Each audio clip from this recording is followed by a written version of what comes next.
आजच्या काळात प्रसिद्धी मिळवण्यासाठी माणसं सोशल मीडियावर धडपडत असतात. काही जण छोट्याशा मदतीचंही मोठं प्रदर्शन करतात, तर काही जण पुरस्कार, सन्मान आणि सत्कार मिळवण्यासाठी प्रयत्नांची पराकाष्ठा करतात. पण या सगळ्या गर्दीत काही माणसं अशी असतात, त्यांना ना प्रसिद्धीची हाव असते, ना पैशाची अपेक्षा, ना सन्मानाची लालसा. त्यांच्यासाठी दुसऱ्याचा जीव वाचवणं ही सर्वात मोठी पूजा असते.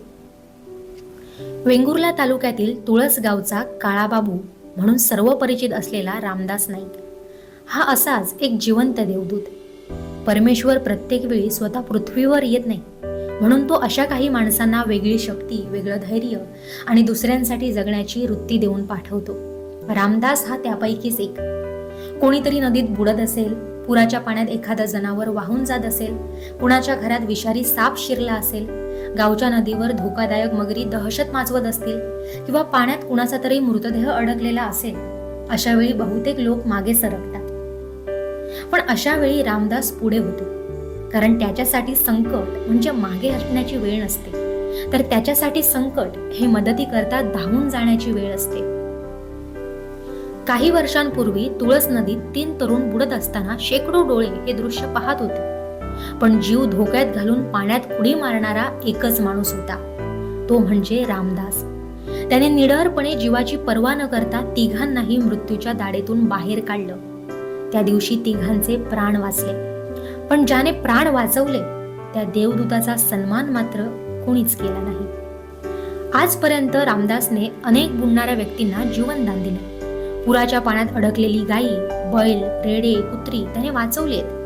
गावात दहशत माजवणाऱ्या या मगरी जिवंत पकडल्यात. महाकाय अजगरांना कोणतीही इजा न करता सुरक्षित पकडून वनविभागाच्या ताब्यात दिलंय. विषारी साप पकडताना त्याला 3 वेळा सर्पदंश झाला.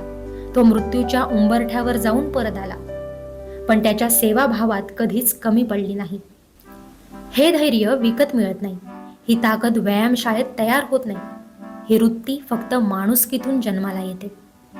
रामदास आजही शेतात राबतो, ट्रॅक्टर चालवतो, समुद्रात मजुरी करतो, स्वतःच्या कष्टांवर संसार चालवतो, दुसऱ्यांच्या जीवासाठी धावून जातो, पण मोबदला काहीच मागत नाही. त्याची एवढीच अपेक्षा आहे, माझ्या कामाचा आदर करा, मला संकटात असलेल्या लोकांसाठी उपयोगी पडू द्या. आज समाजात अनेक पुरस्कार वाटले जातात. अनेकदा पुरस्कारांचा खरा हक्कदार बाजूला राहतो. पण जर कोणाला जीवनरक्षक, लोकदेवदूत, जिल्हाभूषण किंवा माणुसकीचा पुरस्कार द्यायचा असेल, तर त्या यादीत सर्वप्रथम नाव असायला हवे ते या रामदासचेच. सिंधुदुर्ग जिल्हा प्रशासन, आपत्ती व्यवस्थापन यंत्रणा, वन विभाग, पोलीस प्रशासन, जिल्हा परिषद, ग्रामपंचायत, सामाजिक संस्था आणि लोकप्रतिनिधींनी अशा व्यक्तींची दखल घेण्याची वेळ आता आली आहे. अशा माणसांना केवळ शाल श्रीफळ देऊन नव्हे, तर त्यांना आवश्यक प्रशिक्षण, सुरक्षा साहित्य, आधुनिक संपर्क साधने, विमा संरक्षण आणि अधिकृत जीवनरक्षक म्हणून संधी दिली पाहिजे. रामदास सारखे लोक हे कोणत्याही गावाचे वैभव असतात. त्यांच्या अस्तित्वामुळे समाज सुरक्षित असतो. त्यांच्या धैर्यामुळे अनेक संसार उद्ध्वस्त होण्यापासून वाचतात. अशा व्यक्तींची उपेक्षा म्हणजे माणुसकीची उपेक्षा हो. आज तुळस गावाने, वेंगुर्ला तालुक्याने आणि संपूर्ण सिंधुदुर्ग जिल्ह्याने स्वतःला असा एक प्रश्न विचारण्याची गरज आहे, ज्याने दुसऱ्यांच्या घरातील दिवे कधीच विझू दिले नाहीत, त्याच्या आयुष्यात आपण सन्मानाचा एक तरी दिवा लावणार आहोत की नाही. जर अशा देवदूतांचा आपण गौरव केला तर उद्या अनेक तरुण त्यांच्या पावलावर पाऊल ठेवतील. संकटात धावून जाणारी माणसं वाढतील, समाज अधिक संवेदनशील होईल. रामदास हा केवळ तुळसगावचा शेतकरी नाही, तो माणुसकीचा पहारेकरी आहे. तो सिंधुदुर्गचा खरा हिरो आहे. त्याचा सन्मान हा एका व्यक्तीचा सन्मान नसून निस्वार्थ सेवाभावाचा, धैर्याचा आणि माणुसकीचा सन्मान असेल.